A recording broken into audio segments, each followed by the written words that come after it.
Hello, everybody. My name is Regina Sang from CAS TV in Washington, D.C. We're here today bringing you a weekly program called Regina Sang, which means Regina Sang, my guest of the week. So my guest this week is Dr. Jeff Kaluyu. Dr. Jeff Kaluyu is a professor here at Australia University, and he's also a speaker, and he has done a lot of things that he's going to tell us later in the program. So I want to welcome him to our studio today, so he can, join me in welcoming Dr. Kaluyu. Dr. Jeff, you said hi. Karibu sana. I hope you know Swahili. Asante sana. Shake my hand. Thank you for having me, Regina. Yeah, yes. We're so excited to have you here at our studio. It's so difficult to find, people like you to come and talk to us, at the studio, to let people know what they're doing, what they can do to change the society and all that. But before we go into the program, I just want to welcome you to introduce yourself to our audience, say hello to them, make them comfortable, and then now we can hit it. Thank you for having me, Regina. I'm pretty excited Yes. to be in your studios today.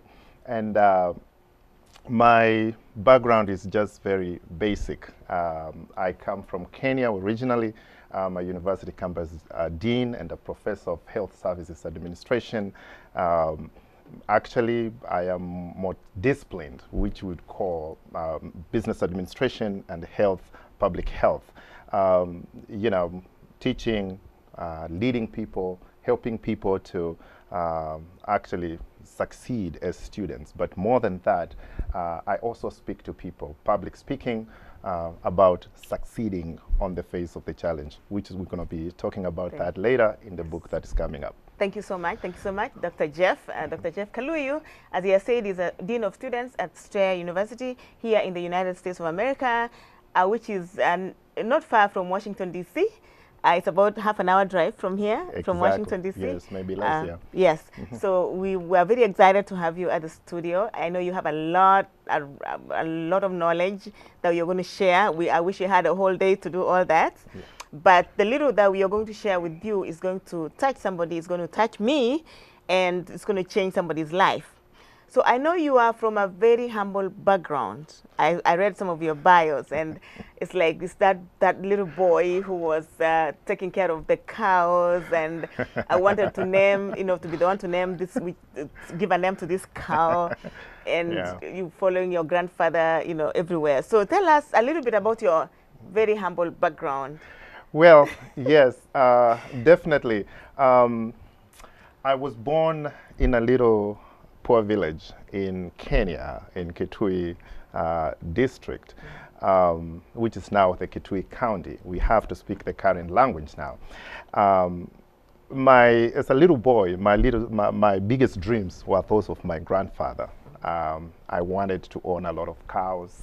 I wanted to be the one naming the cows, just like my grandfather. I didn't know even cows have numbers. Yes, yes. And and you get to control them according to their behaviors. You give them names according to their behaviors. And that actually, they learn. Animals are funny. They learn how to control themselves. When you tell them not to go someplace, they will not go there. But my dreams were improbable dreams. I never thought I can be able to even be in the United States or abroad to further my studies. Those were just the limited dreams until later I learned they were limited. So that is the time I wanted to have more. But my beginnings are humble. I come from not well-to-do family, but I've been able to be blessed to make it where I am. Awesome. Yeah. Thank you so much for sharing that humble background. And they say a dream. You didn't want to be like you wanted to be like grandfather, having all these cows, and you thought that was riches, right? So at what point did you like, oh my God, I don't think you feel like you're in a hole that you want to come out of that? At what point did you actually get out of that and go to the world and just own the world and do stuff, fly away?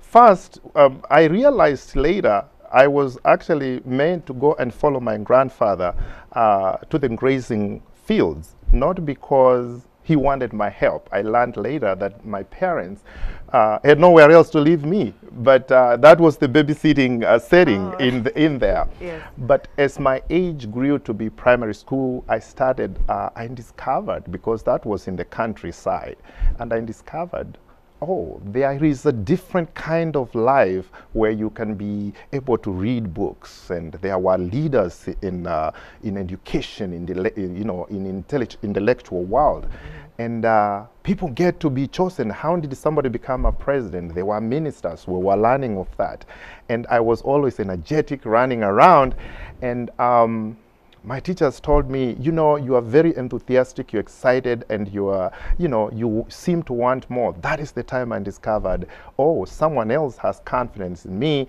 and they know I can do more. I realized my grandfather's dreams were limited. I could do something with education, be chosen to be leading, and also leading in the knowledge area. That is going to primary school was the time when things turned around. Great, great, great. So you had teachers encouraging you, and teachers that actually saw your potential and encouraged you and told you to do more. So there's not a lot of stories like that you can hear. You hear children being hit by the teachers, not because they were, you know, they did really anything big, but you don't hear about teachers really encouraging children like that. So I must say you're lucky, one of the lucky few, to have one of the lucky teachers to encourage you, because it looks like somebody really encouraged, and you thought you actually took it in and ran with it. Absolutely, because I was one of those kids who liked playing around.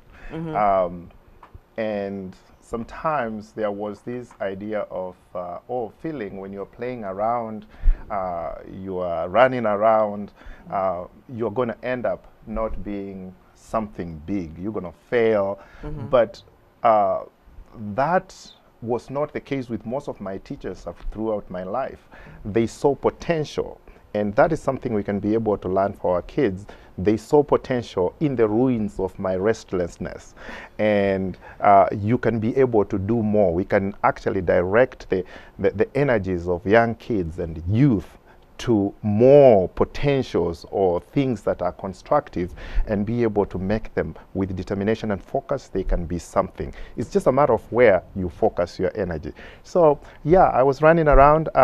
They believed in me, and every little child, I can tell you, Regina, every young little child, they need a role model. They need someone to tell them, you can do it. It is not possible. It is actually possible. But a lot of parents tend to tell them, if you play around, you'll never be something. Instead of, if you're going to be playing around, you better be doing something constructive. And that's okay. That's good. That's awesome. Thank you so much.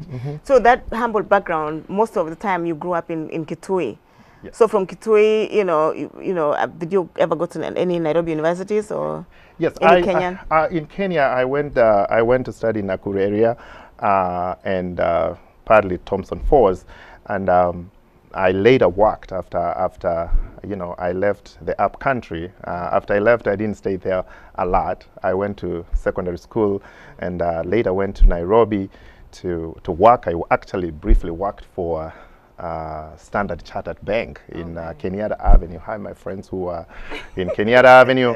That was my bank. I was banking there. Oh my God, that I don't remember seeing your account, but there are privacy issues with the banks. We cannot we cannot say anything. But okay, I'm glad it was your bank. Yes, but I worked in Nairobi. I experienced urban life, but still my want to do well, go somewhere. I personally had to resign and leave the bank to go for further studies in the United States. It was a personal decision.